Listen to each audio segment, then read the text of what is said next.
안녕하세요. 반갑습니다. 앞에 발표자 두 분은 프로그래밍에 대한 얘기를 많이 하셨는데 저는 프로그래밍으로 할 수 있는 것들 중에 하나인 인공지능에 대한 얘기를 하려고 나왔습니다. 일단 발표를 시작하기 전에 저를 짧게 소개를 해드리면 제 이름은 김태훈이고요. 온라인에서는 카르펜 DM20이라는 아이디를 사용하고 있고 지금은 댐비시스터즈에서 머신러닝 엔지니어로 재직 중입니다. 다음 달부터는 제가 오픈AI라는 곳에 합류하게 되어 미국 샌프란시스코로 가게 되는데요.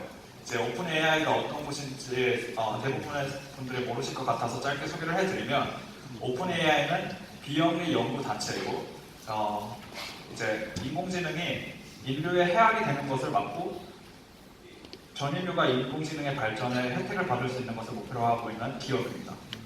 그래서 테슬라와 스페이스X의 대표 앨런 머스크와 샘 알트만과 같은 분들이 이제 파운딩 멤버시고 비영리 단체이기 때문에 영리 활동을 하지 않고 순수하게 연구만 하고 있는 곳으로 가게 되는데요. 저는 이제 그래서 굉장히 긴장도 많이 되고 기대가 많이 되고 있습니다. 어쨌든 오늘의 주제는 바로 딥러닝인데요. 딥러닝이라는 단어는 굉장히 많이 들어보셨을 것 같아요. 인공지능이 굉장히 빠르게 발전하고 있으면서 그 핵심 기술 중 하나가 바로 딥러닝인데 딥러닝을 짧게 소개를 해드리면 이제 인간 혹은 동물들이 사고를 하는데 가장 중요한 생체 기관이 바로 뇌인데요. 이 뇌는 뉴런이라고 하는 가장 작은 생체 단위로 구성이 되어 있죠. 그래서 연구자들은 이런 뉴런이 모여서 만들어진 신경망, 영어로는 뉴럴 네트워크라고 하는데 이 뉴럴 네트워크를 컴퓨터로 어떻게 표현을 할 수 있을까? 그래서 사람이 학습을 하는 것처럼 컴퓨터도 뉴런으로 만들어진 뉴럴 네트워크를 학습시킬 수 있지 않을까라는 생각하에 이제 뉴런을 컴퓨터가 계산할 수 있는 식으로 바꾸고 이제 뉴럴 네트워크를 컴퓨터가 계산할 수 있는 거대한 프로그램으로 만들어서 학습을 시키는 것이 바로 딥러닝이라고 합니다. 그래서 이 딥러닝으로 굉장히 많은 연구자들이 세상에 많은 문제를 풀고 있어요. 대표적인 예로 딥마인드라는 회사가 2016년에 아타리라고 하는 게임을 사람이 이제 화면을 보고 게임을 플레이하면서 점수를 올리듯이 컴퓨터도 화면을 보고 게임 플레이를 랜덤으로 열심히 해서 사람만큼 훨씬 더 잘하는 AI가 만들어지는 방법을 연구를 했습니다. 그리고 이제 많은 분들이 아시겠지만 이제 알파고라고 하는 바둑 엔진도 딥러닝이라는 기술로 개발이 되었고 이제 최근에 구글에서는 그 대화 엔진을 개발을 했었는데 이 대화 엔진은 구체적으로 이제 레스토랑이나 그 미용실을 예약을 할 때 저희 대신 인간 대신 예약을 대신 해주는 대화 엔진을 만들었습니다. 데모를 잠깐 보면은 이제 왼쪽에 말하는 게 AI예요. Hi, I'm calling to book a look at haircut for a client. I'm looking for something on May 3rd. Sure, give me 1 second. Sure, what time are you looking for around? At 12 p.m. 네, 이런 식으로 거의 사람과 구분이 안 될 정도로 자연스러운 말을 하는 기술이 듀플렉스라는 기술이 공개되었고요. 그 듀플렉스를 구성하는 여러 가지 기술 중에 하나가 바로 음성합성이에요. 음성합성이라는 기술은 이제 텍스트를 입력을 받아서 이 텍스트를 읽어주는 목소리를 읽어주는 기술을 바로 음성합성이라고 하는데요. 예를 들어서 이것이라냐라는 문장이 있으면 이런 식으로 손석희 앵커의 목소리로 이것이라냐라는 목소리를 만들어내는 기술이 바로 음성합성이라고 합니다. 그래서 이것으로 음성합성 기술로 무엇을 할 수 있을까? 굉장히 다양한 걸 할 수 있는데 지하철이나 박물관에서 쓰이는 음성 안내 시스템을 만들 수 있고요. 두 번째로는 대화 인공지능, 인공지능 스피커나 시리와 같은 스피커의 목소리를 만들어낼 수 있고 마지막으로 성우가 필요한 대부분의 일들, 예를 들어서 오디오북과 같은 것을 자동으로 만들어낼 수 있겠죠.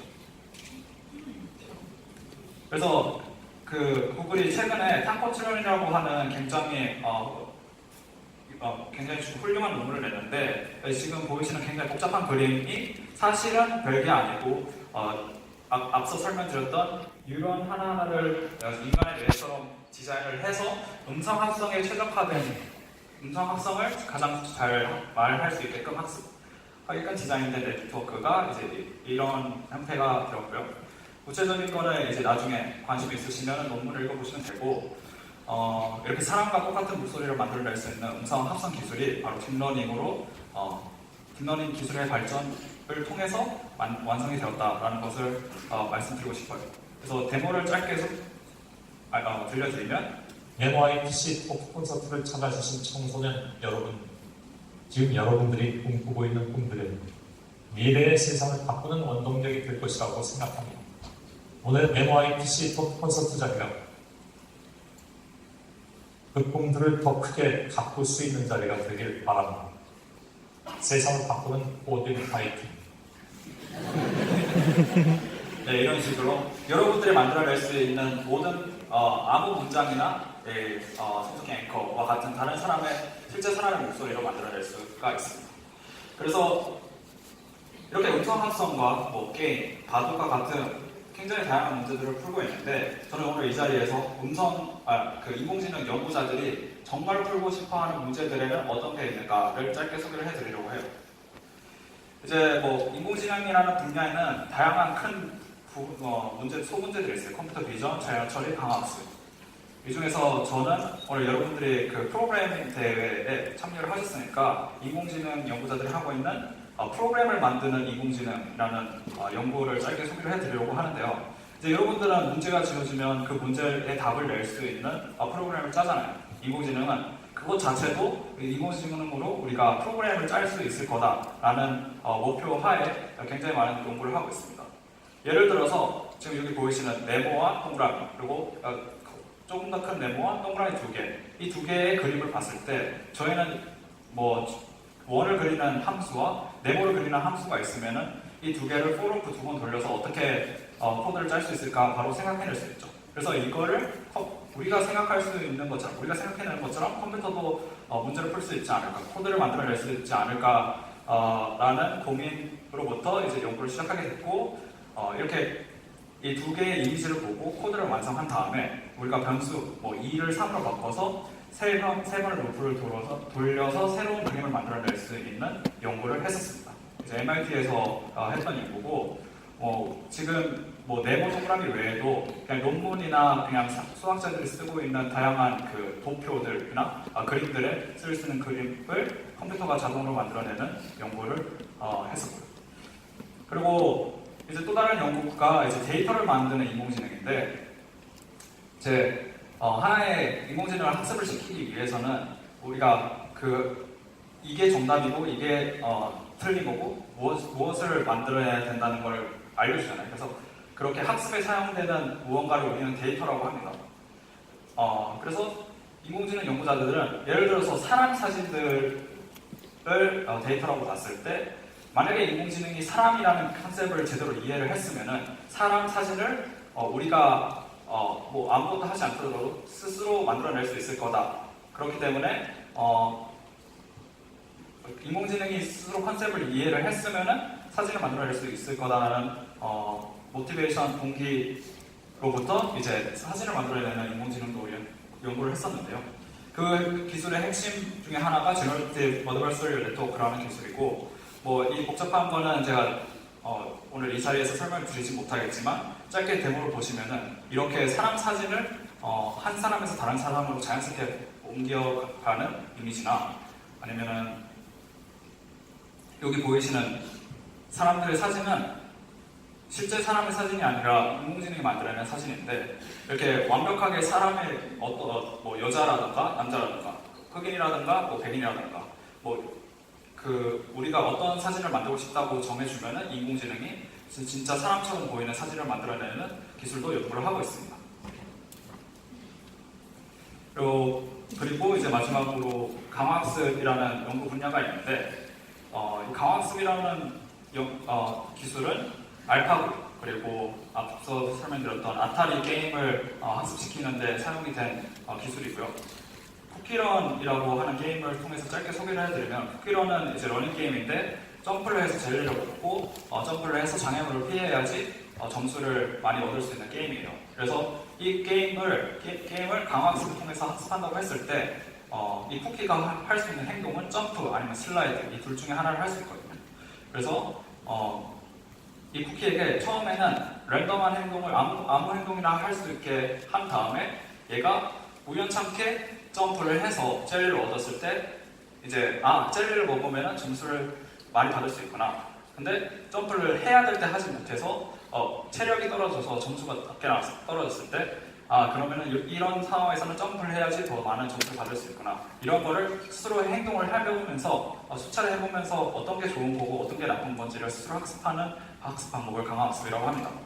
그래서 행동을 하고 시행착오를 하는 방식을 우리는 강화학습이라고 하는데 많은 연구자들이 이 강화학습에 관심이 많이 있어요. 그래서 저는 이제 데브 시스터즈에서 쿠키런이라는 게임의 AI를 개발을 했었고 지금 보이시는 것처럼 쿠키가 최대한 많은 젤리를 먹을 수 있게끔 학습한 AI를 개발했었고요. 그리고 오픈 AI에서는 이렇게 어떻게 하면 축구공을 잘 찰 수 있을까? 그리고 어떻게 하면 축구공을 잘 막을 수 있을까? 이러한 행동을 우리가 코드를 짜지 않고 에이전트가 그냥 던져진 상황에서 어떻게 스스로 학습을 하는가에 대한 연구를 하고 있습니다.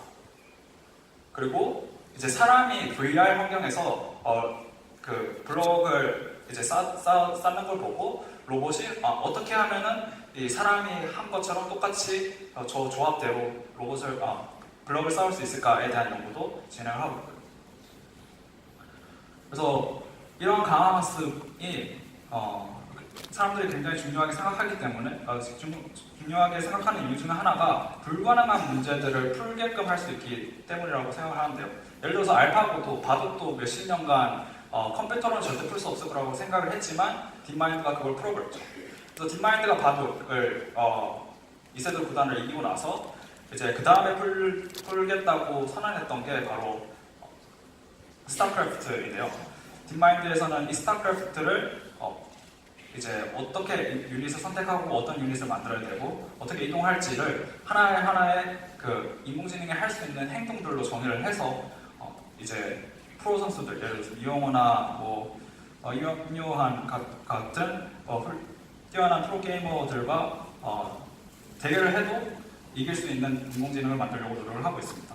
그 핵심 기술 중에 하나는 바로 딥러닝과 두 개는 딥러닝과 강화학습입니다. 그래서 이거는 이제 컴퓨터, 인공지능이 보게 될 화면인데 이런 식으로 데이터를 처리해서 컴퓨터가 계산을 해서 어떤 행동이 최적의 행동일 거다라는 연구를 계속하고 있고요. 보시는 것처럼 아직은 이제 사람을 이기는 인공지능이 나오지는 않았지만 열심히 연구를 하고 있는 걸로 알고 있습니다. 그리고 이제 오픈 AI에서도 불가능한 문제라고 생각했던 문제를 강화학습으로 풀고 있는데요. 이제 한국에서는 리그 오브 레전드 롤이 굉장히 유명하지만 롤과 굉장히 비슷한 도타2라는 게임이 있어요. 이 도타2라는 게임의 AI를 오픈 AI에서 계속 개발을 했었고 지난주에 프로 선수들 99.95 상위 99.95%의 프로 선수들과 대결을 해서 우승을 했었습니다. 그래서 여기 보시는 게 그 트위치로 생중계됐던 그 게임 대회 영상 중에 한 그 샷인데요. 그래서 3판 2선승제로 해서 첫 번째 두 판을 이겨가지고 이제 AI가 바둑이나 체스보다 훨씬 어려운 문제를 풀었다고 이제 저희 사장님이 트윗을 알렸었는데 이제 AI 행동하는 거를 잠깐 보면은 제가 도타를 사실 안 해봐서 잘 모르겠지만 일단 이 팀이 지금 초록색 팀이 AI인데 저기 보이는 커다란 롤의 바로일 것 같은 그 몬스터를 이제 죽이려고 하는데 와서 일단 기다리고 있다가 이제 동료들이 오면은 같이 공격을 하고 그러다가 이제 상대팀이 얘네가 저걸 잡지 못하도록 막게끔 오는데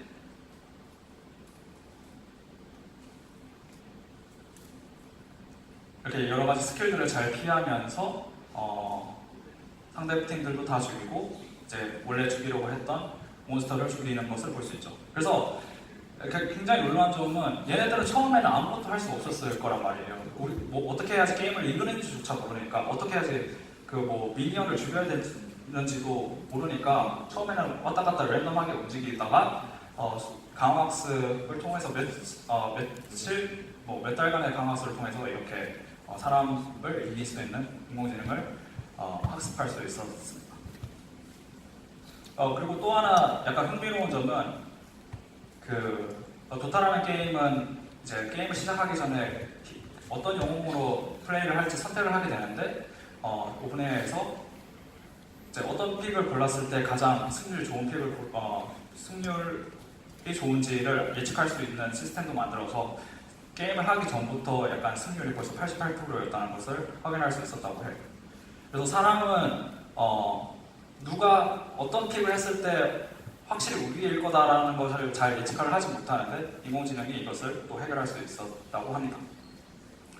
네, 이렇게 이제 인공지능으로 굉장히 많은 문제들을 풀 수 있고 이제 여러분들이 이제 프로그래밍을 공부하고 나서 세상을 바꾸는 인공지능을 만드시기를 바랍니다. 도전하시기 바랍니다. 감사합니다.